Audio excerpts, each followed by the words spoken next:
پہ منتقل کرنا چاہتا ہوں۔ اللہ پاک کی بارگاہ میں دعا ہے کہ آیہ کریمہ کے جس حصے کی تلاوت کی ہے اس کے متعلق مجھے حق کہنے اور آپ سب کو حق سن کر اس پر عمل کرنے اور اسے عام کرنے کی توفیق عطا فرمائے۔ اللہ تعالیٰ نے دنیا کیوں بنایا؟ دنیا بنانے کا مقصد کیا ہے؟ اور جب بنایا تو پھر دنیا کو وہ فنا کیوں کرے گا؟ اس نے یہ اعلان کر دیا ہے کل من علیہا فان ویبقى وجہ ربک ذو الجلال والاکرام کہ اللہ کے سوا سب فنا ہو جائیں گے۔ اللہ نے کائنات بنائی، کتنی عظیم کائنات ہے۔ ایک بچہ گھروندہ بناتا ہے، اگر آپ گھروندہ سمجھتے ہیں، بچے جب مٹی سے کھیلتے ہیں بارش کے دنوں میں تو کیچڑ سے گھروندہ بناتے ہیں، گھروندہ اپنے ہاتھ سے بناتا ہے، اس کو نہیں توڑتا۔ تو اللہ تبارک و تعالیٰ نے اتنی بڑی مخلوق بنائی، کتنی خوبصورت مخلوق، اتنی حسین مخلوق، چار قسمیں اٹھا کر جس کے حسن کو بیان کیا، والتین والزیتون وطور سینین وہذا البلد الامین۔ اللہ اکبر۔ تفسیری ترجمے کی طرف اگر جائیں تو مفہوم یہ بنتا ہے ولادت گاہ ابراہیم کی قسم، ولادت گاہ موسیٰ کی قسم، ولادت گاہ عیسیٰ کی قسم، ولادت گاہ محمد رسول اللہ کی قسم۔ لقد خلقنا الانسان فی احسن تقویم، ہم نے انسان کو بہت اچھی شکل پر پیدا کیا، بہت اچھی صورت پر پیدا کیا، انسان کو حسین و جمیل بنایا۔ لیکن ایک بات سوچنے کی ہے، اتنی خوبصورت دنیا ہے، شفق کا جمال دعوت نظارہ دے رہا ہے، افق کی سرخیاں کسی حسین و جمیل کی بلکہ کسی ماجبین کی لالا رخی کی یاد روزانہ تازہ کرتی ہے۔ روزانہ پھول گلستان میں کھلتے ہیں اور کسی محبوب کے تبسم کو ہمیں یاد دلاتے ہیں۔ یہ اتنا حسین و جمیل چاند ہے، یہ اتنا خوبصورت سورج ہے، یہ بھوروں کی آواز ہے، یہ کمرو کی آواز ہے، یہ بلبل کی آواز ہے۔ اللہ اکبر۔ چڑیوں کی چہک ہے، روزانہ نسیم سحر چلتی ہے۔ اللہ اکبر۔ رات اپنی سیاہ زلفوں کو بکھیرتی ہے۔ کتنی خوبصورت ہے دنیا۔ یہ دنیا کی دل فریبیاں ہی تو ہے کہ انسان دنیا میں آ کر ہمیشہ کے لیے دنیا کا ہو کر رہ گیا۔ کوئی دنیا میں آ کر اب دنیا سے جانا نہیں چاہتا، دنیا سے اتنا دل لگ گیا ہے۔ کتنا فریب ہے دنیا کا، دنیا کتنی مکار ہے، دنیا کتنی فریبی ہے کہ دنیا کا فریب انسان کو خدا کو بھلا چکا ہے، انسان خدا فراموش ہو چکا ہے۔ لیکن انسان کو سوچنا چاہیے تھا جب دنیا اتنی حسن والی ہے تو اس کے بنانے والے کے حسن کا عالم کیا ہوگا۔ دنیا اتنی جمال والی ہے تو اللہ اکبر اس کے بنانے والے کے جمال کا عالم کیا ہوگا۔ ذرا غور تو کریں، جو روزانہ شفق کے گالوں پر سرخی پیدا کرتا ہے اس کے حسن کا عالم کیا ہوگا۔ اللہ اکبر۔ جس کی فانی دنیا کے حسن کا عالم یہ ہے، اس کی باقی جنت کا عالم کیا ہوگا، اس کی باقی آخرت کا عالم کیا ہوگا۔ مگر ہائے رے شیطان کی مکاریاں، ہائے رے نفس کی فریبیاں، انسان اسی میں ڈوب کر کے رہ گیا ہے۔ یاد رکھنا، دنیا کی دوسری قومیں اگر دنیا میں ڈوب کر رہ جائیں تو ہمیں افسوس نہیں ہوتا، اس لیے کہ ان کے پاس کوئی رسول اللہ جیسا نبی نہیں ہے، قرآن جیسی زندہ کتاب نہیں ہے، خدا وحدہ لا شریک جیسے زندہ خدا حی و قیوم کا تصور نہیں ہے۔ اللہ نے دنیا کیوں پیدا کیا؟ یہ صوفیہ، حکماء، علماء، دانشوروں نے بہت تفصیل سے بیان کیا۔ یہ وقت اب فلسفیانہ گفتگو کا نہیں، لیکن دو جملوں کے اندر اگر دنیا کی پیدائش کی حکمت بیان کی جائے تو یہ کہا جا سکتا ہے دنیا کو اللہ نے چھانٹنے کے لیے بنایا ہے، اللہ نے دنیا کو چھٹائی کے لیے بنایا ہے۔ اس لیے کہ دنیا میں دو ہی طبقے ہیں، دنیا میں دو طبقے ہیں۔ آپ سارے مکاتب فکر، سارے مذہبوں کو سمیٹ لیں تو دنیا میں دو طبقے بنتے ہیں، ایک جنتی ایک جہنمی۔ قرآن کہتا ہے ان الابرار لفی نعیم وان الفجار لفی جحیم۔ وفاداروں کے لیے جنت ہے، غداروں کے لیے جہنم ہے۔ دنیا کے اندر دو ہی لوگ ہیں۔ میرے آقا علیہ الصلوۃ والتسلیم کے پیارے دیوانوں، میں نے نیکوں کو وفادار اس لیے کہا کہ جو نیک ہوتا ہے وہی وفادار ہوتا ہے، اور فساق کو غدار اس لیے کہا کہ اللہ اکبر جو فاسق ہوگا وہی غدار ہوگا۔ اللہ اکبر۔ اب آپ مجھے بتائیں، اللہ نے چھٹائی کے لیے دنیا میں بنایا، اگر اللہ بغیر دنیا بنائے ہوئے، بغیر کربلا بپا کیے ہوئے یزید کو جہنم میں ڈالتا تو دنیا کہتی دیکھو، معاذ اللہ، کہنے والے تو کچھ بھی کہہ سکتے ہیں، لوگ کہتے دیکھو اللہ نے یزید کے ساتھ کیا سلوک کیا، اس بیچارے کو جہنم میں ڈال دیا، اور اللہ رب العزت بغیر کربلا بپا کیے امام حسین کو جنتی جوانوں کا سردار بناتا تو معاذ اللہ لوگ بکواس کر سکتے تھے کہ نبی کے خاندان کے ہیں اس لیے یوں ہی ان کو مرتبہ دے دیا۔ تو قدرت نے ایک دنیا بنا کر چھٹائی کا قانون رکھا، یزید شراب پیے گا اس کو خدا بے نقاب کرے گا، یزید زنا کرے گا اسے خدا بے نقاب کرے گا، یزید اللہ کی نافرمانی کرے گا، صحابی کا بیٹا ہو کر شریعت کو پیروں تلے روندے گا تاکہ دنیا کے سامنے بے نقاب ہو جائے یزید اور اس کو جہنم میں ڈالا جائے، کسی کو اعتراض کی گنجائش نہ رہے۔ اور حسین 6 مہینے کا ننھا بھی خدا کی محبت میں قربان کر دے گا، 18 سال کا لڑکا بھی خدا کی محبت میں قربان کر دے گا، اور جب جنتی جوانوں کے سردار بنائے جائیں گے تو کوئی یہ نہ کہے گا کہ رشتوں کی محبت میں مرتبے ملے، بلکہ پتہ چلے گا قربانیاں ہی ایسی ہیں، ایسے ہوتے ہیں محبت کے گھرانے۔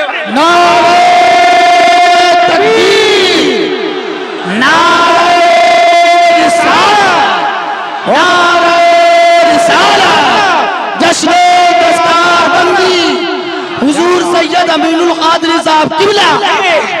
یہ دنیا چھٹائی کے لیے ہے، اللہ نے دنیا کو چھاٹنے کے لیے بنایا، اسی لیے اللہ ارشاد فرماتا ہے مقصد کو، دنیا کے بنانے کے مقصد کو، موت و حیات کے فلسفے کو ارشاد ہوتا ہے الذی خلق الموت والحیات لیبلوکم ایکم احسن عملا۔ ہم نے زندگی اور موت کو، بلکہ موت و زندگی کو اس لیے پیدا کیا ہے، اس لیے پیدا کیا ہے، زندگی اور موت کو اس لیے بنایا ہے تاکہ ہم جانچیں، ہم تمہیں آزمائیں کہ کون تھوڑی سی زندگی کو پا کر اچھا عمل کرتا ہے، عمل حسن نہیں بلکہ قرآن کہتا ہے احسن۔ اللہ اکبر، ایک تو حسن ہے، عمل حسن ہے، اور ایک تو احسن ہے۔ حسن یعنی اچھا اور احسن یعنی اور اچھا، سب سے اچھا۔ اللہ اکبر، یہ دنیا چھٹائی کے لیے ہے۔ اگر آپ اس جو ہے وہ گمان میں ہے کہ یہ دنیا سب کچھ ہے تو یاد رکھنا بڑے بڑے بادشاہ دنیا سے چلے گئے، بڑے بڑے تاجدار دنیا سے چلے گئے، بڑے بڑے مالدار دنیا سے چلے گئے۔ ہم سے پہلے اس دنیا میں ہمارے باپ دادا رہتے تھے، ان سے پہلے ان کے باپ دادا رہتے تھے، ان سے پہلے ان کے باپ دادا رہتے تھے۔ تم دیکھ رہے ہو، اللہ اکبر، تم میں سے کتنے لوگ ہیں جو بتا سکتے ہیں کہ تمہارے 8ویں نمبر کا دادا جو 400 سال پہلے دنیا میں تھا اس کی قبر کہاں ہے؟ آپ ذرا غور کیجئے، بہت توجہ سے سننے کی۔ میں نے پھر کہا تقریر کا وقت نہیں، صرف دل کا درد رکھنا ہے، تھوڑی دیر، وہ بھی زیادہ دیر نہیں۔ میں اپنے جوانوں سے مخاطب ہو کر کے پوچھنا چاہتا ہوں 400 سال پہلے جو 8ویں نمبر کا آپ کا دادا تھا اس کی قبر کہاں ہے؟ اگر وہ گاؤں کا چودھری تھا تو مجھے بتاؤ، اگر وہ مالدار تھے تو مجھے بتاؤ، اگر وہ بادشاہ بھی ہوں گے تو مجھے بتاؤ۔ آپ سے پوچھنا چاہتا ہوں کہاں ہے مغلوں کی قبر جنہوں نے ہندوستان کی سرزمین پر کم و بیش جو ہے کئی صدیوں تک کے حکومت کی ہے، ان کی قبریں کہاں ہیں؟ اور اگر قبر ہے تو مجھے یہ بتاؤ ان کی قبر پر فاتحہ کتنے لوگ پڑھتے ہیں؟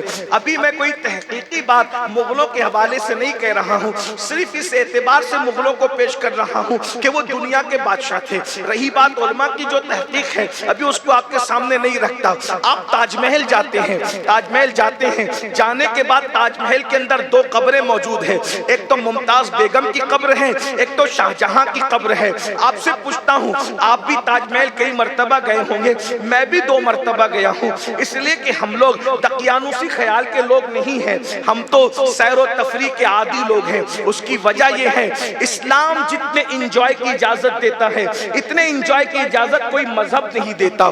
لوگوں کے یہاں دھارمک بننا ہو تو نکاح نہ کرو، اور ہمارے یہاں دھارمک بننے کے لیے نکاح کی بڑی فضیلت ہے۔ نکاح نکاح مستقل عبادت ہے، اسی لیے ہمارے یہاں کوئی بڈھا سفید ریش بزرگ ریپ کیس میں جیل میں نظر نہیں آتا، کیونکہ ہمارے یہاں اللہ اکبر مذہبی ہونے کے لیے عورت سے دور ہونا ضروری نہیں ہے بلکہ زنا سے دور ہونا ضروری ہے۔ ہمارے یہاں دھرم یہ ہے، اللہ اکبر، ہمارے یہاں مذہبی بننے کے لیے نان ویج اور ویج کا کوئی کانسیپٹ نہیں ہے، ہمارے یہاں مذہبی بننے کے لیے خدا کو راضی کرنے کا تصور ضروری ہے۔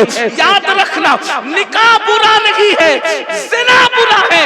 اسلام نے کہا لوگوں کو بتانے کے لیے عورت سے کیا رکتے ہو، ظاہر میں عورت سے رک رہے ہو اور رات میں بیٹی جیسی خاتون کے ساتھ بدکاری کر رہے ہو، نہ یہ نہیں، اسلام یہ کہتا ہے اللہ اکبر نکاح کرو۔ کچھ لوگ کہتے ہیں اگر غریب ہے تو نکاح کیسے کریں، رسول اللہ نے فرمایا نکاح کرو مالدار کر دیے جاؤ گے۔ مالدار بننے کا آسان نسخہ ہے، نکاح کرو مالدار ہو جاؤ گے۔ دو چیزوں پہ مالداری کی بشارت دی ہے، فرمایا حج اور عمرہ کرو مالدار ہو جاؤ گے، نکاح کرو مالدار ہو جاؤ گے۔ ہمارے مذہب نے تو اللہ اکبر اور صرف مالداری نہیں فرمایا، جو نکاح کرے وہ دیندار بھی ہو جاتا ہے۔ ارشاد فرمایا اللہ اللہ کہ جو نکاح کرے اس کا آدھا ایمان محفوظ ہو جاتا ہے اور آدھے ایمان کے بارے میں وہ اللہ سے ڈرتا رہے۔ اندازہ فرمائے تو میں یہ عرض کر رہا تھا ہمارے انجوائے کا بہت تصور ہے، ہمارے نبی جب سیر کے لیے جاتے ہیں تو ان کا امتی سیر کے لیے کیسے نہیں جا سکتا؟ اللہ اکبر، یہ ہمارا نبی ہے اور صرف ہمارا نبی ہے، سیر کے لیے جاتا ہے۔ اور ایک بات بتاؤں، کوئی سیر اتنے مختصر وقت میں نہیں کرتا جتنے مختصر سے وقت میں میرے محبوب نے سیر کی ہے۔ گئے ہیں اتنے دور گئے ہیں جہاں جبریل کا تصور بھی نہیں جا سکتا، جہاں انبیاء کا تصور، میں تصور انبیاء کی بات کر رہا ہوں۔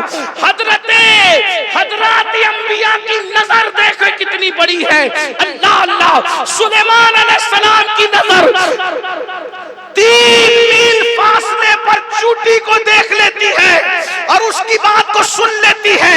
جن کی نظریں اتنی تیز ہو ان کا تصور کتنا تیز ہوگا، مگر پھر بھی ہم کہتے ہیں جہاں پر اور انبیاء کا تصور نہیں گیا وہاں مصطفیٰ جان رحمت کے قدم پوش کے نظر آتے ہیں۔ یہ شان مصطفیٰ ہے، یہ شان مصطفیٰ ہے، بلکہ سدرہ پہ رہنے والا جبریل جہاں اپنی سوچ نہیں لے جا سکتا وہاں مصطفیٰ جان رحمت جاتے ہیں۔ اور میرے امام اس فلسفے کو یوں سمجھاتے ہیں، تھکے روح الامی کے بازو، تھکے روح الامی کے بازو، کہاں وہ دامن، کہاں وہ پہلو، رکاب چھوٹی، امید ٹوٹی، نگاہ حسرت کے ولولے تھے۔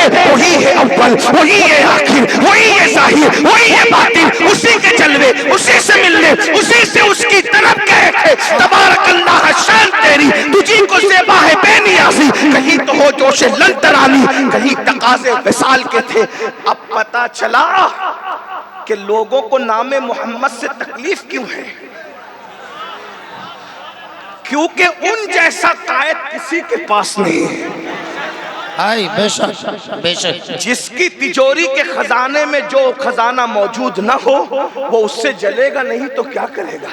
مسلمانوں تم کیسے نصیب والے ہو، تمہیں نبی بھی ملا تو وہ نبی ملا جہاں جبریل کے پر تھک جاتے ہیں اس سے آگے تمہارے نبی جاتے ہیں، ہمارے نبی جاتے ہیں۔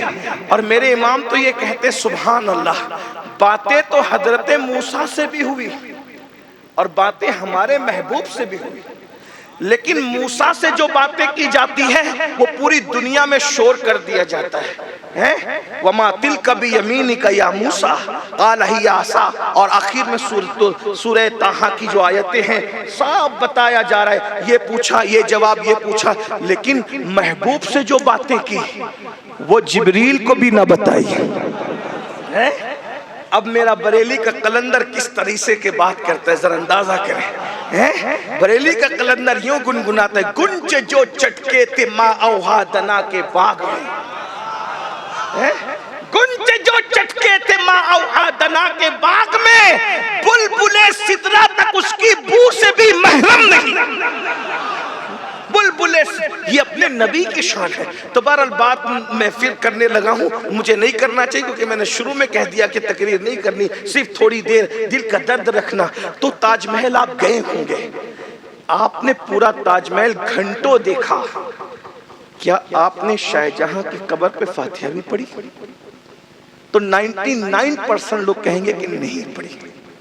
جس ممتاز کی محبت میں تاج محل بنا, کیا آپ نے اس کی قبر پہ فاتحہ بھی پڑھی, کوئی چادر بھی چڑھائی, کوئی ایصال ثواب بھی کیا؟ تو کہا نہیں کیا.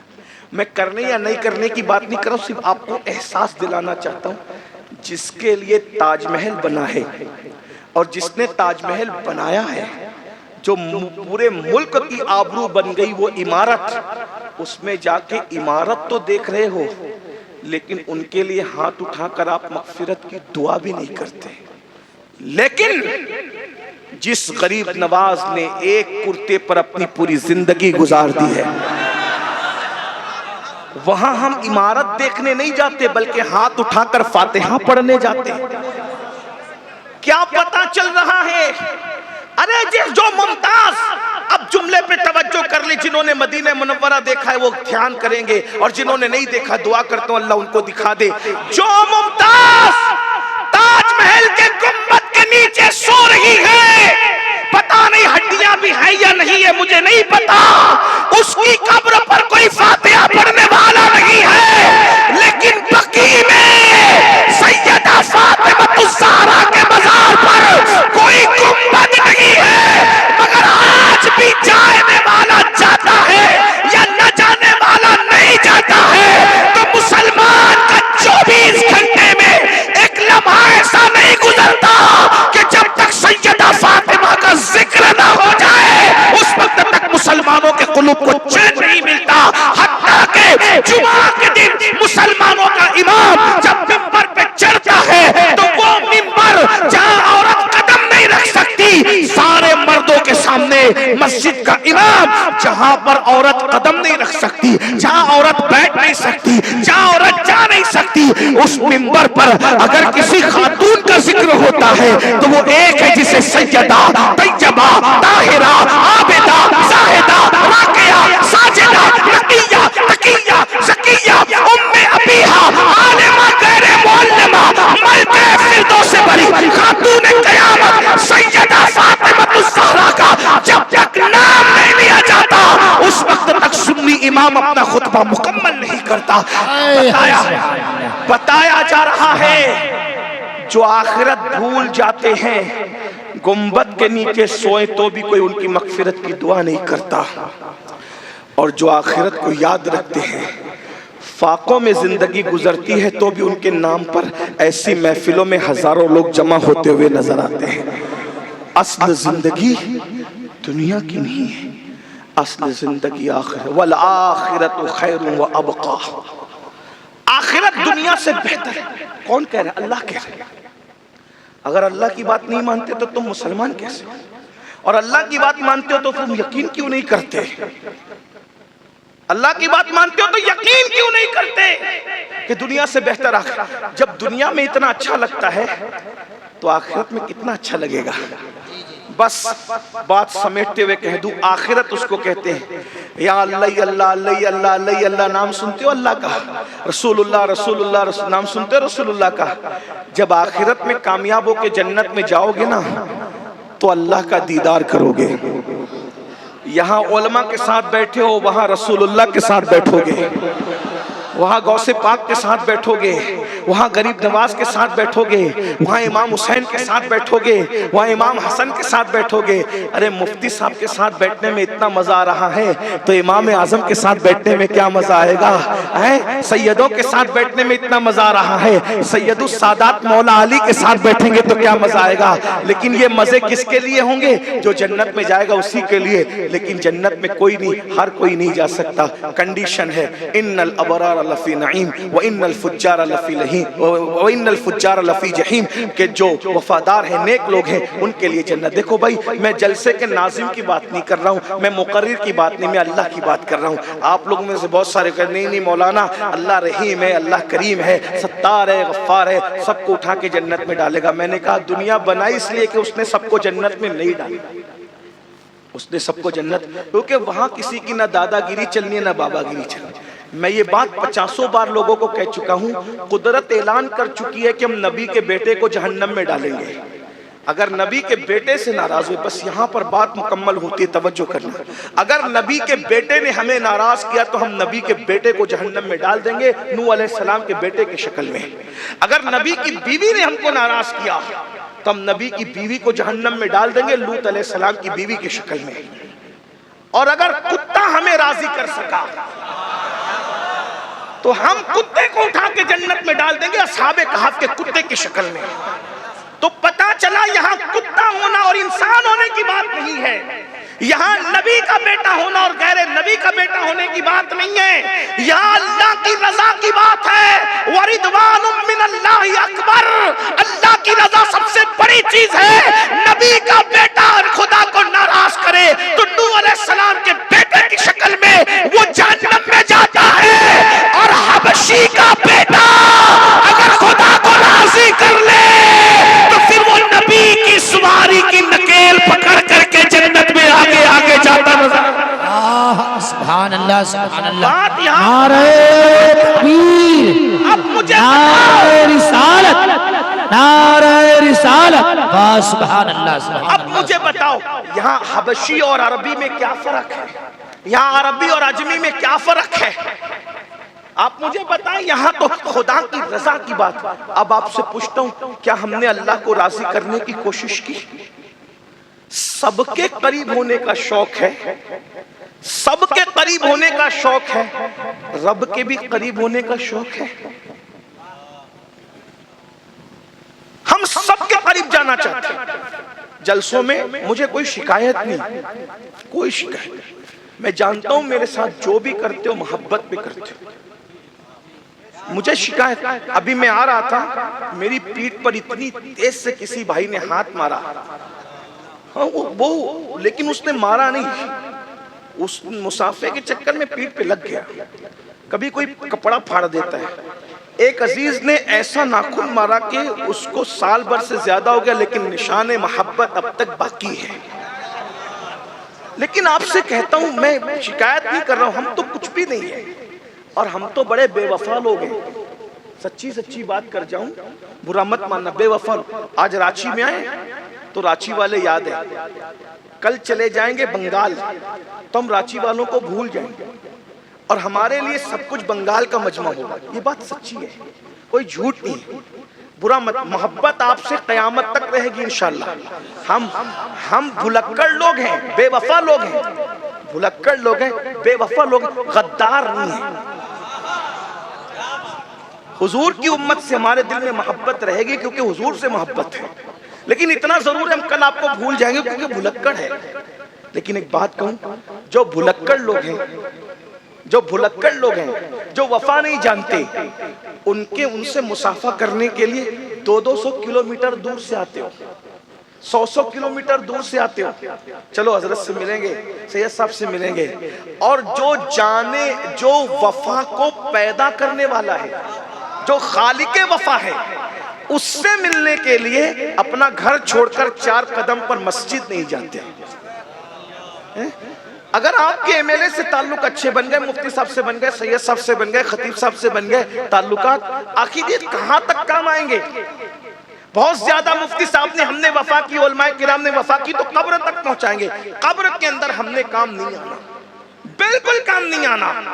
آپ جنگل میں پھنسے، اللہ نہ کرے، ہمیں پتہ بھی نہیں چلے گا ہم نے کیا کام آنا آپ کے، لیکن وہ اللہ جو ہماری شہرک سے زیادہ قریب ہے، جنگل میں ہے تو ساتھ ہے، پہاڑوں میں ہے تو ساتھ ہے، خوشیوں میں ہے تو ساتھ ہے، جہاں سایہ ساتھ چھوڑ دیتا ہے وہاں بھی خدا کی رحمت تمہارے ساتھ ساتھ ہے۔ ہوا معکم اینما کنتم، تم جہاں کہیں ہو اللہ تمہارے ساتھ ہے۔ ایک بات کہوں، مجھ سے کچھ مانگو گے تو میں آپ کے سامنے جو دینے کی حیثیت رکھتا ہوں بس وہی دے سکوں گا، اس سے زیادہ کچھ نہیں دے سکتا۔ لیکن ایک بات یاد رکھنا، میرا اللہ وہ ہے جو مانگو گے وہ عطا کرے گا۔ خود کہتا ہے ادعونی ادعونی استجب لکم، مجھ سے مانگو، جو مانگو گے ہم تمہیں عطا کریں گے۔ اور کتنا قریب ہے، چلانے کی ضرورت نہیں، بھاگنے کی ضرورت نہیں۔ اللہ ارشاد فرماتا ہے نحن اقرب الیہ من حبل الورید۔ بس میرے جوانوں سے اتنا ہی کہنا چاہتا ہوں، روزی روٹی کے لیے ہمارے پاس آتے ہو، حضرت دعا کر دو۔ یقیناً دعا اللہ والوں سے کروانا چاہیے، بزرگوں سے کروانا چاہیے، یہ بزرگوں کا ہی طریقہ ہے، حضور علیہ السلام کا طریقہ، صحابہ کا طریقہ ہے کہ حضور علیہ السلام خود بھی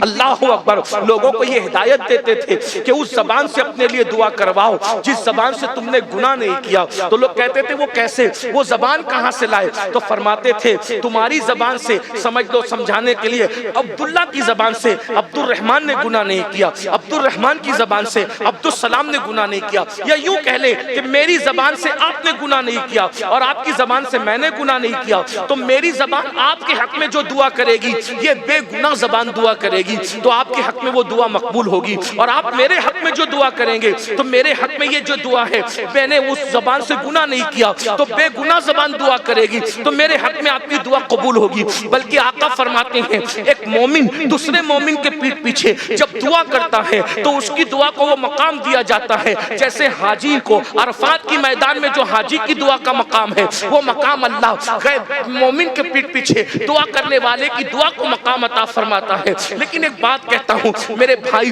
ہم دعا کر سکتے ہیں، اس سے زیادہ کچھ نہیں دے سکتے، لیکن اللہ وہ ہے، تم روزی مانگو گے وہ تمہیں روزی دے گا، وہ تم رزق مانگو گے وہ تمہیں رزق دے گا، عمر مانگو گے وہ تمہیں عمر دے گا، بیٹی کو رشتہ مانگو گے وہ تمہاری بیٹیوں کو اچھے رشتے دے گا۔ میرے بھائی لیکن بہت ہم کس قدر نادان ہیں، جو دینے والا ہے اس سے رشتہ کمزور کر چکے اور جو نہ دینے والے ہیں ان سے آس لگا چکے۔ اب آپ سے پوچھتا ہوں، مسلمانوں کی مجلس کا یہ ٹاپک ہی نہیں ہے کہ مسلمانوں کو کہا جائے کہ نماز پڑھو، کیوں؟ اس لیے کہ جو مسلمان ہوگا نماز لازمی ہے اور جو نماز پڑھے گا وہی مسلمان ہوگا۔ صحابہ کرام کہتے ہیں کہ مومن اور کافر میں ہم اپنے زمانے میں جو فرق کرتے تھے یہ صحابہ کا معیار ہے۔ اللہ اکبر، صحابہ کہتے ہیں ہم مسلمان اور کافر میں فرق کرتے تھے رسول اللہ کے دور میں نماز کی وجہ سے۔ جو نماز پڑھتا تھا ہم اس کو مسلمان سمجھتے تھے، جو نماز نہیں پڑھتا تھا ہم اس کو مسلمان نہیں سمجھتے تھے۔ بعد میں غفلت کا دور آیا،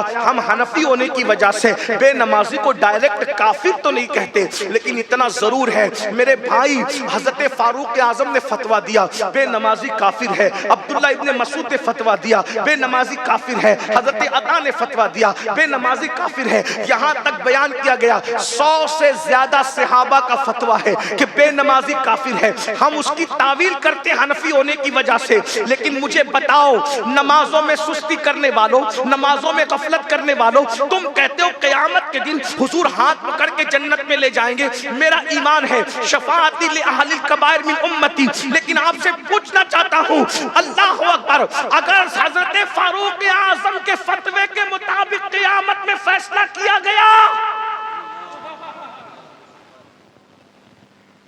فاروق اعظم کے فیصلے فتوے کے مطابق اگر فیصلہ ہوا تو آپ کس صف میں کھڑے ہوں گے؟ پوچھو علماء سے۔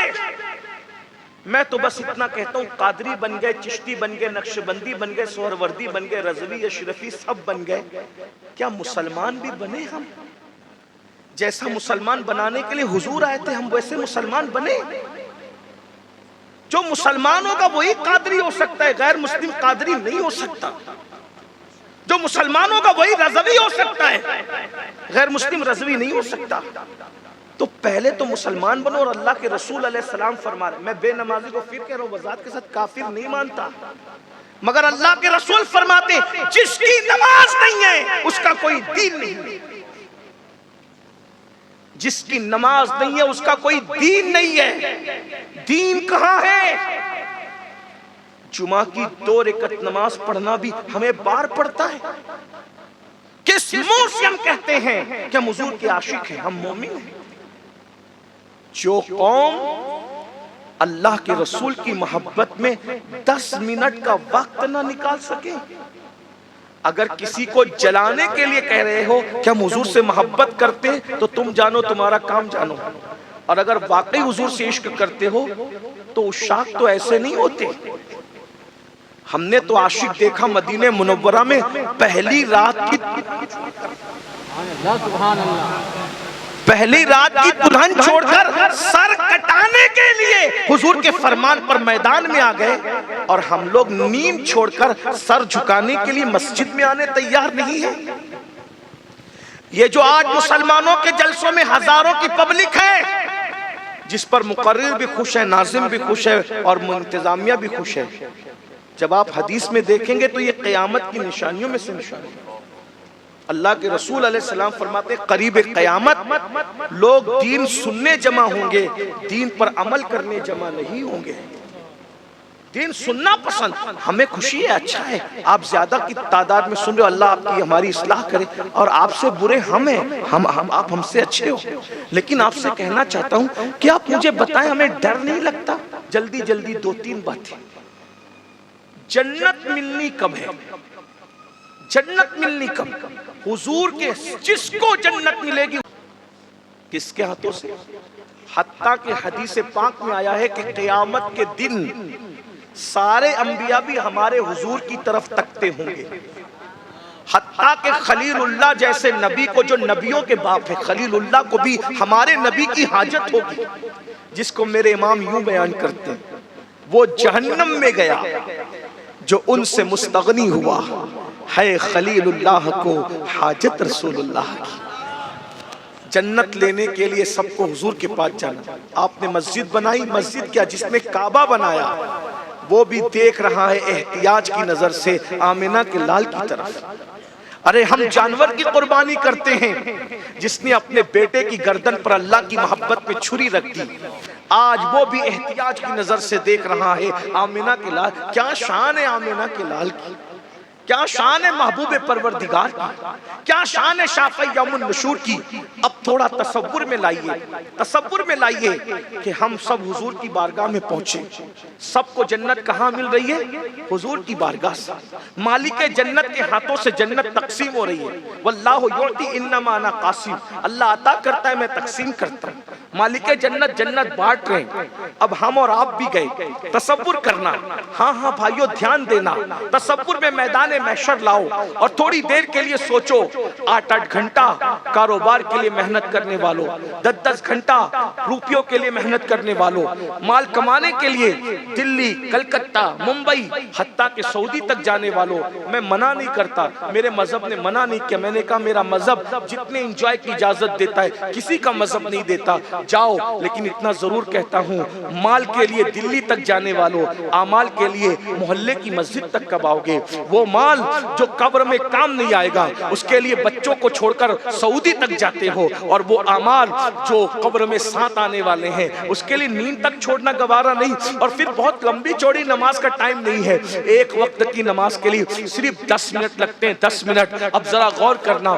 قیامت کا دن ہے، کوئی کام نہیں آ رہا ہے، قرآن کہتا ہے قیامت کا دن کیسا دن ہے، نہ ماں کام آ رہی ہے، نہ باپ کام آ رہا ہے، نہ بھائی کام آ رہا ہے۔ ایک جملہ کہہ دوں راچی والوں، ہضم نہیں کرو گے، گالیاں دینا ہے تو جی بھر کے دے لینا، لیکن ایک بات کہہ دوں، یہ جو تمہارے دماغ میں خبط سوار ہے نا کہ قیامت کے دن پیر صاحب لوگ ہمارا ہاتھ پکڑ کر لے جائیں گے، جو پیر خود پھنسا ہوگا، جو وضو کے غسل اور نماز اور فرائض اور واجبات نہیں جانتا، جو گھروں میں عورتوں سے پیر دبواتا ہے اور کمر کے نیچے تک بال رکھتا ہے، 10 ہاتھوں میں انگوٹھیاں پہنتا ہے، انگلیوں میں انگوٹھیاں پہنتا ہے، اور جس کی نظر تمہارے دل کی بجائے تمہاری جیب پر ہے، جس کو لفظ یزید کا تلفظ نہیں آتا، جو یزید کو بھی یزید کہتا ہے، ایسے پاگلوں کا ہاتھ پکڑ کے سوچتے ہو یہ قبر میں آئیں گے، حشر میں آئیں گے؟ ارے جو جیتے جی تمہاری بیماری میں تمہارے سرحانے عیادت کے لیے نہیں آتا، جو تمہارے مرنے کے بعد تمہارے جنازے میں نہیں آتا، وہ میدان محشر میں تمہارا ہاتھ کیا پکڑے گا؟ سب سے بڑا پیر اگر کوئی ہے تو محمد رسول۔ اور ایک کسوٹی آپ کو دے دوں، جو چاہو ہمیں کہہ لو، ہم بس یہ ہے، ہم نے تو گویا کہ اپنی عزت لوگوں کو حلال کر، اگر حق بولنے کی وجہ سے لوگ عزت پر بناتے ہیں تو کوئی بات نہیں۔ آپ کسی کے بھی مرید ہیں، اس وقت تک مرید ہونا کام نہیں آئے گا جب تک پہلے آپ رسول اللہ کے مرید نہ بنیں۔ اگر آپ غوث اعظم کے مرید ہونے کے دعوے دار ہیں، غریب نواز کے، کام نہیں آئے گا۔ جب تک آپ رسول اللہ کے مرید نہ بنو. اور اگر آپ نے ظاہری طور پہ کسی کے مرید نہیں ہوئے اور آپ حضور کے مرید بن گئے، جنت کی گارنٹی لے جائیے. حضور کے مرید پہلے بننا ضروری ہے، کیونکہ تم جس کے مرید ہو وہ سب رسول اللہ کے مرید ہیں. اور جو حضور کا مرید نہیں ہے، اب جملہ سن لے، جو حضور کا مرید نہیں ہے اس کا پیر شیطان ہے. جو حضور کا مرید ہو جائے پھر وہ پیرا والا ہے، اور جو حضور کا مرید نہ ہو تو وہ بے پیر ہے، اس کا پیر شیطان ہے. سب سے بڑے پیر حضور ہیں، اور حضور کا کوئی پیر نہیں ہے. ہر پیر کا کوئی پیر ہے، حضور کا کوئی پیر نہیں ہے. حضور سب پیروں کے پیر ہے. غوث اعظم کا بھی کوئی پیر ہے، ابو سعید مخزومی کا بھی کوئی پیر ہے، ابو بکر شبلی کا بھی کوئی پیر ہے، جنید بغدادی کا بھی کوئی پیر ہے، سری سکتی کا بھی کوئی پیر ہے، معروف کرکی کا بھی کوئی پیر ہے، امام علی رضا کا بھی کوئی پیر ہے، امام جعفر صادق کا بھی کوئی پیر ہے، امام موسیٰ کاظم کا بھی کوئی پیر ہے، امام حسین کا بھی کوئی پیر ہے، حتیٰ کہ خاتم الولایت فاتح خیبر، اللہ اکبر، مولا مشکل کشا علی مرتضیٰ کا بھی کوئی پیر ہے. لیکن ایک ہستی ایسی ہے انسانوں میں کوئی ان کا پیر نہیں ہے، اور اس ہستی ہی کو محمد الرسول اللہ کہتے ہیں.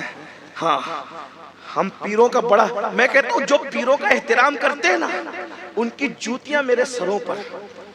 جو پیروں، مجھے پیروں کا احترام کرنے والے لوگ بہت پسند ہیں، لیکن اتنا ضرور کہوں گا میرے عزیز، میرے بھائی، اگر پیر صاحب ٹوپی دے دیں، اس ٹوپی کو پہن کر استنجا خانے میں نہیں جاتے، اس ٹوپی کو تجوری میں رکھتے ہیں، بچوں کو نصیحت اور وصیت کر رکھیے میں مروں گا تو پیر صاحب کا یہ تحفہ میرے سینے پہ رکھ دینا، میں قبر میں لے جاؤں گا. بس اتنا کہتا ہوں، جتنا احترام صادق رضوی جیسے پیر کا کیا، جتنا احترام مفتی صاحب جیسے پیر کا کیا، کیا اتنا بھی احترام تو اپنے نبی کا نہیں کرتا؟ پیر نے ٹوپی دیا، پیر نے تحفہ دیا، قبر میں لے جانا چاہتا ہے. ایک تحفہ تو تجھے اللہ نے بھی دیا تھا، اور کس کے ہاتھوں سے؟ سید صاحب آپ کے ہاتھ سے قلم مس ہو گیا، مجھے یہ قلم دے دو برکت ہوگی. نوٹ ہو گئی مس، یہ نوٹ دے دو. ارے کیا پاگل پن ہے، جس سب کی نسبتیں مصطفیٰ میں فنا ہے. ہم کسی ایسے بندے کو نہیں مانتے جس کی نسبت رسول اللہ سے نہیں، اور ہم سب سے پہلے حضور کو مانتے، حضور کی بنیاد پہ سب کو مانتے. ہم پیروں کے غدار نہیں، ولیوں کے غدار نہیں. جو پیروں کے اور ولیوں کا غدار ہو ہم اس کو اللہ رسول کا غدار سمجھتے ہیں. سچے پیروں کے غدار کو، ولیوں کے غدار کو ہم اللہ رسول کا. لیکن آپ سے پوچھنا چاہتا ہوں، دنیا میں احترام کے قابل ہیں جتنے لوگ، میں سب کو مانتا ہوں مگر مصطفیٰ کے بعد. ہم حضور سے بڑھ کر کسی کو نہیں مانتے، بلکہ اگر حضرت مجدد الفسانی کا عقیدہ کوئی پوچھے تو میں یہاں تک بتا دوں. مجدد الفسانی تو یہاں تک کہتے تھے کہ میں اللہ کو اپنا خدا اس لیے مانتا ہوں کہ او رب محمد است، وہ میرے محمد کا خدا ہے، اسی لیے میں اس کو اپنا رب مانتا ہوں. دیکھ رہے ہیں یہاں، اسی لیے تو میرے امام نے بھی جب حمد بیان کی نا تو یہ کہہ کے نہیں بیان کی کہ اللہ نے مجھے پیدا کیا اس لیے اس کے لیے حمد ہے، زمین بنائے اس کے لیے حمد ہے، آسمان بنائے اس کے لیے حمد ہے، نہ، بلکہ جب حمد بیان کی تو یوں کہا وہی رب ہے، وہی رب، صرف وہی رب ہے. کس کون رب ہے؟ جس نے تجھ کو ہمتن کرم بنایا، ہمیں بھیک مانگنے کو تیرا آسنا بتایا.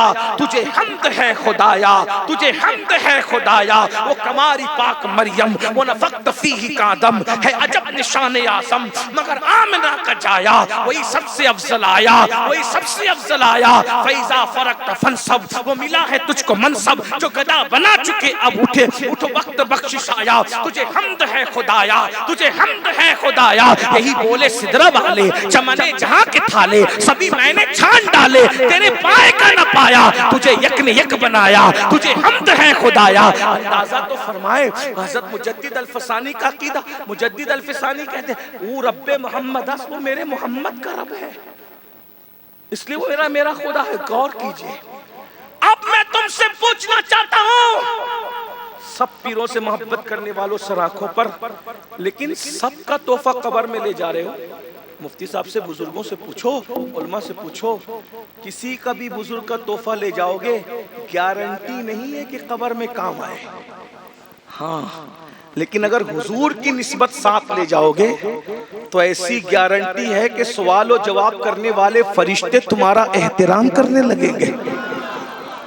اور بریلی کا قلندر اس کو یوں بیان کرتا ہے کہ نکیرین کرتے ہیں تعظیم میری، نکیرین کرتے ہیں تعظیم میری، وجہ فدا ہو کہ تجھ پہ یہ عزت ملی ہے۔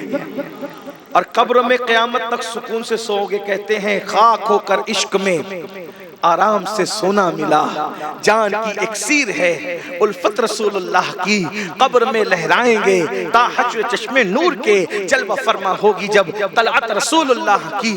اللہ اکبر۔ تو سب کے تحفے کو کی عزت کرتے ہو، پیروں کے، ولیوں کے، بزرگوں کی سب سراخوں پہ، لیکن اللہ نے بھی تو ایک تحفہ دیا،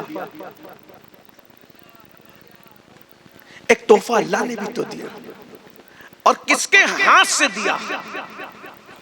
کس کے ہاتھ سے دیا؟ تحفہ اللہ کا، ہاتھ مصطفیٰ جان رحمت کے، اور اس تحفے کو تحفہ معراج نماز کہا جاتا ہے۔ بتاؤ اس تحفے کی کیا عزت کی؟ نہیں کی؟ اب حضور کے بارگاہ میں گئے قیامت میں، حضور جنت سب کو دے رہے ہو، ہمیں بھی جنت دو۔ اب حضور جنت بانٹ رہے سب کو۔ اب سننا، یہاں پچھتا لو وہاں پچھتانا نہیں پڑے گا، یہاں ہوش میں آ جاؤ وہاں پچھتانا نہیں پڑے گا، یہاں غفلت سے نکل آؤ وہاں پچھتانا نہیں پڑے گا۔ سوچا ماں کام نہیں آ رہی، باپ کام نہیں آ رہا ہے، دوست، قرآن کہتا ہے الاخلاء یومئذ بعضهم لبعض عدو الا المتقین، جتنے تمہارے گہرے دوست ہیں وہ سب تمہارے دشمن بن جائیں گے۔ حضرت جبریل کے بارے میں قرآن کہتا ہے یوم یقوم الروح والملائکہ صفا لا یتکلمون الا من اذن، جبریل علیہ السلام اور سارے فرشتے اللہ کی ہیبت سے تھر تھر کانپیں گے، کوئی کسی کے کام نہیں آئے گا۔ انبیاء کے بارے میں حدیث صحیح ہے، مسلم شریف کی حدیث ہے، حضرت آدم سے لے کے حضرت عیسیٰ تک سب کہیں گے نفسی نفسی نفسی نفسی اذهبوا الی غیری۔ میرے امام کہتے ہیں سب نے صف محشر میں للکار دیا ہم کو، اے بے کسوں کے آقا اب تیری دعائی ہے۔ بس اسی پہ بات اب پوری ہو رہی ہے، راچی والو، گرد نواز سے آنے والو، اب ذرا توجہ سے سننا، بات پوری ہو رہی ہے۔ محشر میں نہ انبیاء کام آ رہے ہیں، نہ فرشتے کام آ رہے ہیں، نہ دوست کام آ رہے ہیں، نہ احباب کام آ رہے ہیں، سب کی توجہ کس کی طرف ہے؟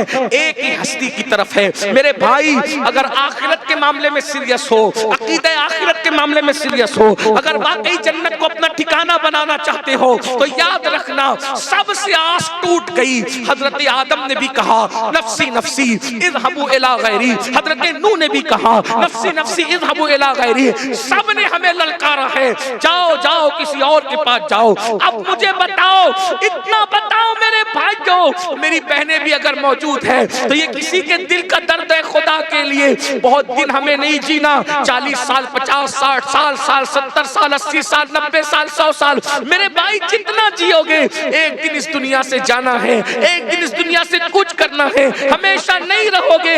اللہ اکبر۔ کرکٹ کے لیے دکانیں بند کرنے والوں، شادیوں میں شرکت کے لیے دکانیں بند کرنے والوں، گیم کھیلنے کے لیے اپنے وقت کو ضائع کرنے والوں، 10 منٹ کا وقت نماز کے لیے نہ نکالنے والوں، میدان محشر وہ ہے کوئی کام نہیں آئے گا۔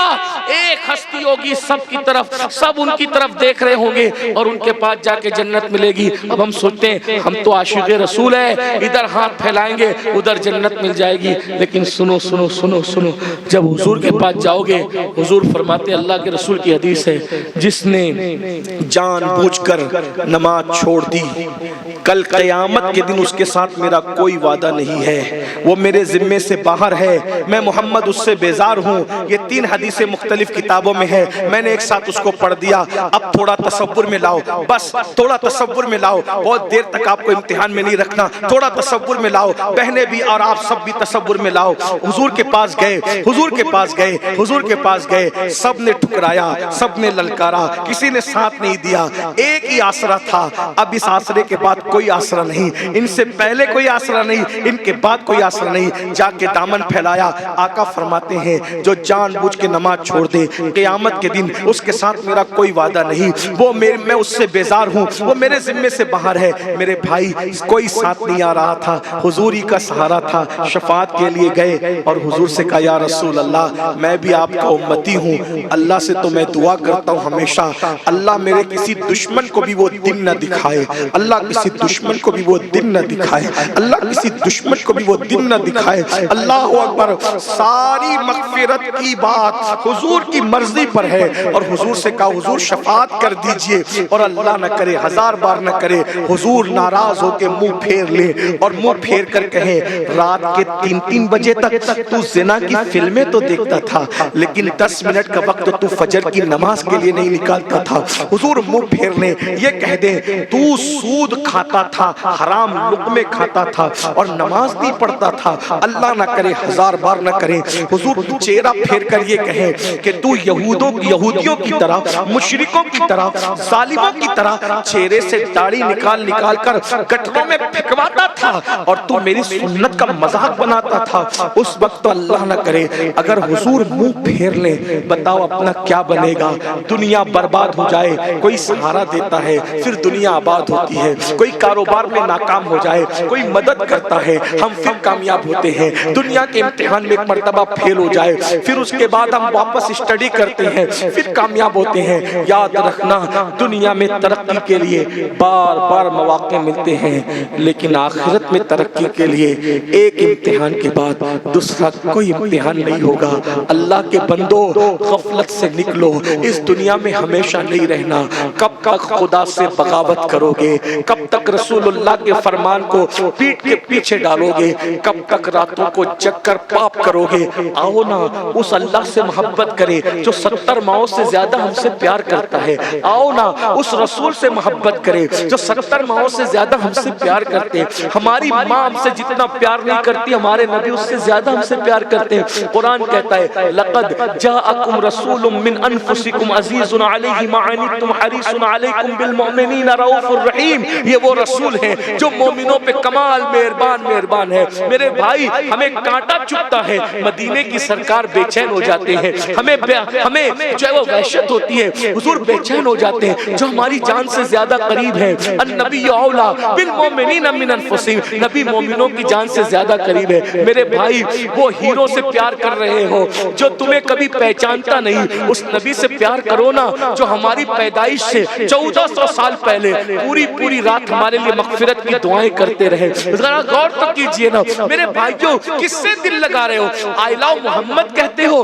اور موبائل کے اسکرین پر ہیرو کی تصویر کیوں ہے؟ آئی لو محمد کہتے ہو، تمہارے موبائل کے اندر زنا کی فلمیں کیسے ہیں؟ آئی لو محمد کہتے ہو، تمہارے موبائل کے اندر گانے کیسے ہیں؟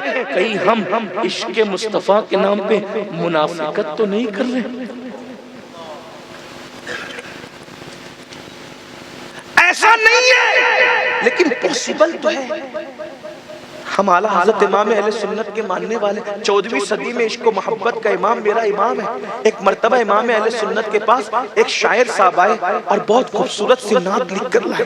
توجہ، بات بولوں، آخری بات بولوں، ہاں سن لیجیے، نعت لکھ کر لائے۔ امام سے کہا کہ آپ کے سامنے نعت پڑھنا چاہتا ہے۔ میرے امام سرتا سر عاشق رسول، بلکہ بہت بڑے مفکر کا قول ہے جب علم اور عشق ایک جگہ مجسم ہو جاتے ہیں تو اسی کو امام احمد رضا کہا جاتا ہے۔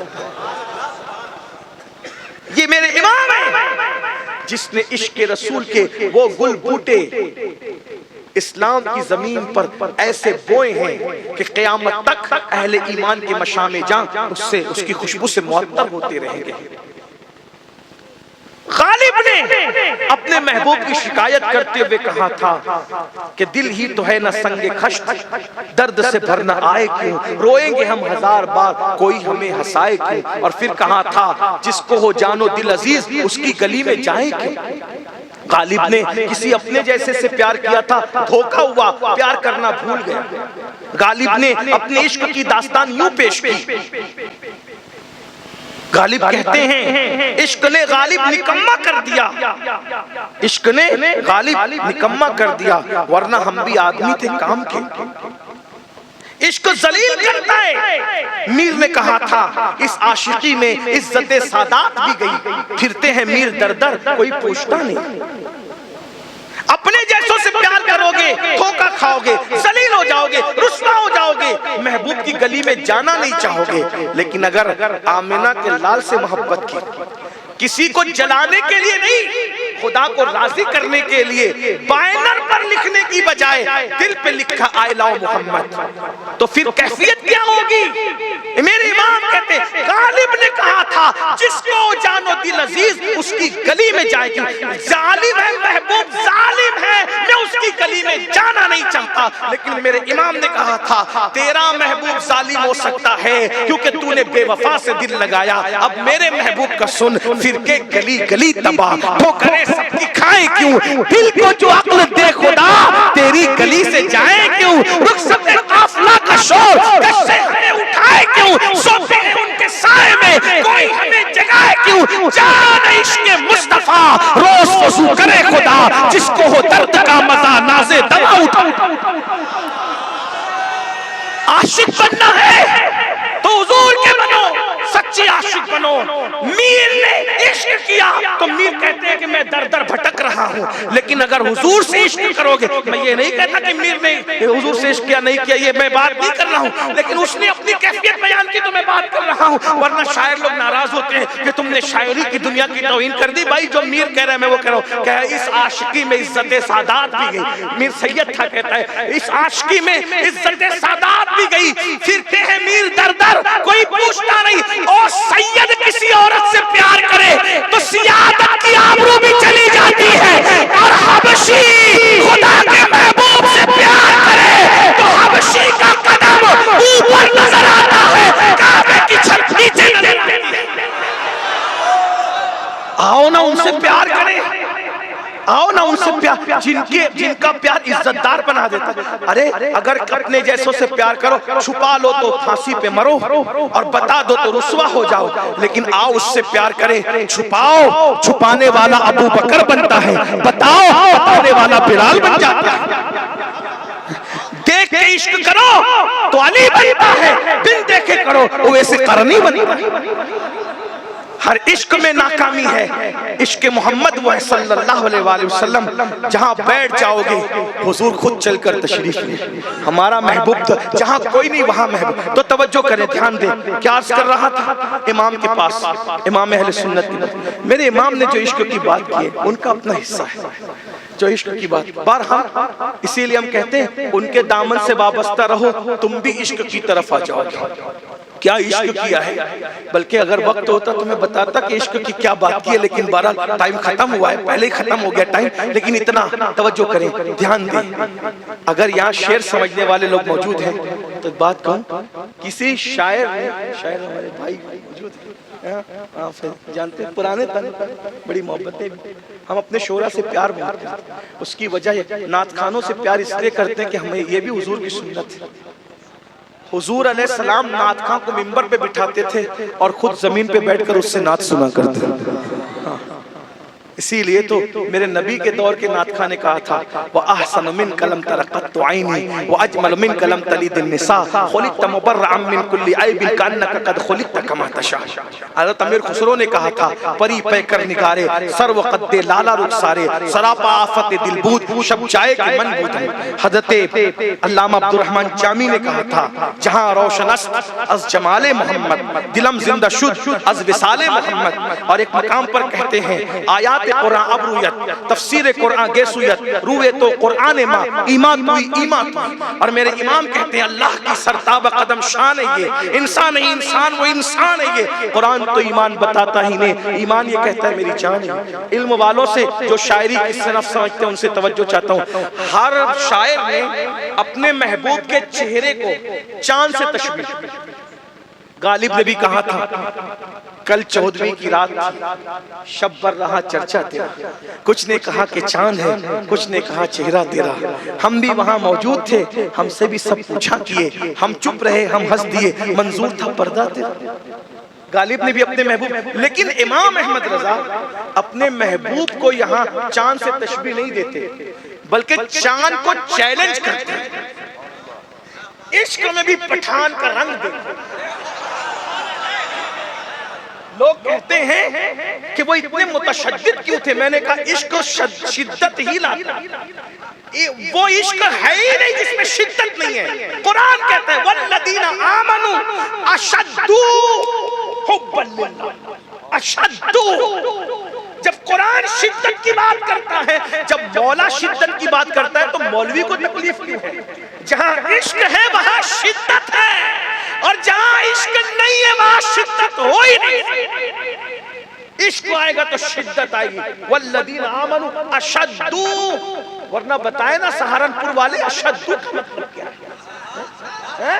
بتائیں اشد کا مطلب کیا ہے؟ جب قرآن اشد کہتا ہے تو پھر بریلے کے تاجدار کی شدت سے تمہیں تکلیف کیوں ہے؟ تم نے کسی سے عشق کیا ہوتا تو پتہ چلتا.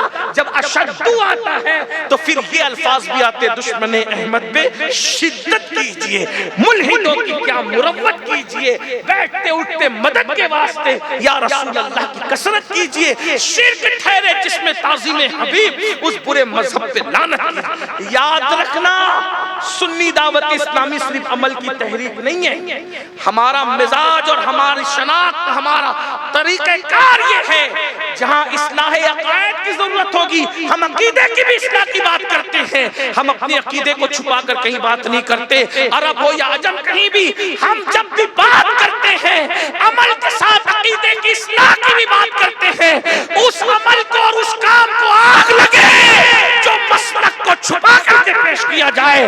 مسلک یہ ہے دشمن احمد میں شدت کیجئے, ملحدوں کی کیا مروت کیجئے, غیظ میں جل جائیں بے دینوں کے دل یا رسول اللہ کی کثرت. کچھ لوگوں کو مسلک ہضم نہیں ہوتا. میں نے کہا اگر مسلک ہضم نہیں ہوتا تو سب سے پہلی مسلک کی لڑائی تو یمامہ میں لڑی گئی جو سیدنا صدیق اکبر کی تحریک پہ لڑی گئی. دوسری مسلک کی لڑائی کربلا میں لڑی. تو پتہ چلا جو صحابہ اور اہل بیت کا سچا وفادار ہوگا وہ مسلک کا کبھی غدار نہیں ہوگا. لوگ کہتے ہیں کیا مسلک کی بات کرتے ہیں. میں نے کہا مسلک یمامہ میں بھی تھا, مسلک کربلا میں بھی تھا, اور انشاءاللہ امام مہدی بھی مسلک کی لڑائی لڑیں گے. بہرحال میں عرض کیا کر رہا تھا, شاعر لوگ چاند سے تشبیہ دیتے ہیں محبوب کے چہرے کو, لیکن امام احمد رضا ایسا غیرتمند عاشق ہے جو چاند کو چیلنج کرتا ہے اور محبوب کے چہرے کو تشبیہ نہیں دے رہا ہے, بلکہ کیا کہتے ہیں اب چیلنج دیکھیں. اگر شعر سمجھتے تو چیلنج دیکھیں. کہتے ہیں دل اپنا بھی شیدائی ہے اس ناخن پاکا. دل یہ عشق ہے, دل اپنا بھی شیدائی ہے اس ناخن پاک کہتے ہیں پیر کے ناخن کو. یعنی تصور میں لائیے جب حضور پیر کے ناخن تراشتے ہوں گے تو جو پیر کے ناخن کا تراشا ہوتا ہوگا کتنا باریک ہوتا ہوگا, اور وہ جو باریک سا ہوتا ہے نا, تو چونکہ حضور کے پیر کی انگلیاں شیپ میں تھی تو جب وہ کٹتی تھی تو وہ چاند کی شکل اختیار کرتے ہیں. اب میرے امام کہتے ہیں دل اپنا بھی شیدائی ہے اس ناخن پاکا اتنا بھی مہینوں پہ نئے چرخے کو ہر پھول. اے پہلے شب کے چاند پر اترانے والے آسمان, تیرے پاس تو پہلی شب کا ایک ہلال ہے اور ہمارے پاس تو مصطفیٰ جان رحمت کی 10 انگلیوں کے ناخن کی قطرن ہے. اس ناخن کی قطرن کے برابر تیرے چاند کی رانائی کبھی نہیں ہو سکتی. دل اپنا بھی شیدائی ہے اس ناخن پاکا اتنا بھی مہینوں پہ نائے چرخے. ایسے شاعر تھے. بہرحال ایک شاعر صاحب آتے ہیں, ایک نعت سنانی ہے, پڑھو. انہوں نے نعت سنائی نا تو کہہ رہے تھے آپ کے عشق میں ایسے تڑپ رہا ہوں جیسے بغیر پانی کے مچھلی تڑپتی. ہم بھی کہتے ہیں, بہت داد وصول بھی کرتے ہیں, آپ کے بغیر نہیں رہ سکتا, یہ نہیں وہ نہیں وہ نہیں وہ نہیں وہ نہیں. سب امام سنتے رہے, روتے رہے. جب نعت مکمل ہوئی تو کہتے ہیں شاعر صاحب جو آپ نے کہا ہے اگر وہی آپ کے دل کے جذبات ہیں تو احمد رضا تمہارے قدم چومنے کے لیے تیار ہے کہ تم کتنے بڑے عاشق رسول ہو. اور اگر جو کہہ رہے ہیں وہ صرف شاعری ہے, تمہارے دل کے جذبات نہیں ہیں, تو جس کی نگاہ سے خدا کی ذات نہ چھپی اس کی نگاہ سے تمہارے دل کے جذبات کیا چھپ سکتے ہیں. اتنی بڑی بارگاہ میں اتنا بڑا جھوٹ, اتنی بڑی اتنی باری اتنا بڑا جھوٹ. اب آپ سے کہتے ہیں, ہم کہتے ہیں حضور ہم آپ سے جان سے زیادہ محبت ہے, اولاد قربان کر دیں گے, جان قربان کر دیں گے, مال قربان کر دیں گے. ابھی اولاد جان مال قربان کرنے کی ضرورت ہی نہیں ہے, ابھی تو صرف 10 منٹ کا وقت چاہیے نبی کی آنکھوں کو ٹھنڈک پہنچانے کے لیے. اگر وہ نہیں ہے تو پھر آپ سے پوچھتا ہوں, عشق کا دعویٰ ہے, کہیں اندر سے ہم منافقت تو نہیں کر رہے ہیں؟ تو یاد رکھنا ایک دن قیامت ہے, جب حضور چہرہ پھیر کے کہیں گے کہ تجھے 10 منٹ کا ٹائم نہیں ملتا تھا میری آنکھوں کی ٹھنڈک کے لیے, آج تیرے ساتھ میرا کوئی رشتہ نہیں, اس وقت کیا بنے گا؟ بربادی ہے, تباہی ہے. اس لیے آج توبہ کیجیے, جنت کے لیے نہیں, حضور کی خوشی کے لیے. جس کے نام پہ جان دینے کی بات کرتے ہو اس کے نام پہ پانچوں وقت 10 منٹ نکالو, یعنی 50 منٹ. آج مجھ سے وعدہ کرو اللہ رسول کو گواہ بنا کر, حضور کے عشق میں کتنے لوگ یہ وعدہ کرتے ہیں, پانچوں وقت پڑھوں گا, صحیح العقیدہ امام کے پیچھے پڑھوں گا, سنی امام کے پیچھے پڑھوں گا. ہاں مجھے خوش کہ حضور دیکھ رہے ہیں, واللہ حضور دیکھ رہے ہیں, اس محفل پر حضور کی توجہ انشاءاللہ. ذرا ہاتھ اٹھا کے رکھیں حضور, ہاں سبحان ماشاءاللہ سبحان اللہ. بولو بھئی یہ وعدہ حضور کے لیے کر رہے ہو تو سچا کر رہے ہو کہ جھوٹا؟ ایک آسان بات بتا دوں, یہ نہیں کہہ رہا ہوں کہ سنتیں چھوڑ دینا, ایسا نہیں کہہ رہا ہوں, مفہوم مخالف مراد مت لینا. کتنے بھی بیزی ہو, کتنے بھی مصروف ہو جاؤ, بالکل ٹائم نہ ملے نا تو کم سے کم کہیں مصلی بچھا کے فرض ضرور پڑھ لیں, لیکن فرض مت چھوڑو, کیونکہ اللہ کے رسول نے فرمایا جو ایک وقت کی نماز جان بوجھ کر چھوڑ دے گا وہ 7000 سال تک جہنم کی آگ میں جلایا جائے گا. ایک وقت کی نماز, مرتے وقت سب سے زیادہ اگر کسی کو تکلیف ہوتی ہے تو بے نمازی کو تکلیف ہوتی ہے. بے نمازی مرنے سے پہلے ذلیل کیا جاتا ہے, رسوا کیا جاتا ہے, اس پر بھوک اور پیاس مسلط کی جاتی ہے. یہاں تک بزرگوں نے فرمایا بے نمازی جب مرتا ہے تو اس پر اتنی پیاس مسلط ہوتی ہے کہ اگر 7 سمندروں کا پانی اس کے منہ میں انڈیل دیا جائے تو بھی اس کی پیاس کو کوئی بجھا نہیں سکتا. توبہ کرو, پلٹ جاؤ, 10 منٹ کا وقت, 50 منٹ اپنے نبی کی خوشی کے نکالیں گے انشاءاللہ. آج سے انقلاب آئے گا انشاءاللہ. اللہ تعالیٰ ہم سب کو توفیق دے. گفتگو کے درمیان کوئی غلطی ہو تو اللہ تعالیٰ معاف فرما دے. میں نے آپ کا کافی وقت لیا. السلام علیکم ورحمۃ اللہ وبرکاتہ. بیٹھے رہیں, ابھی جائیں نہیں.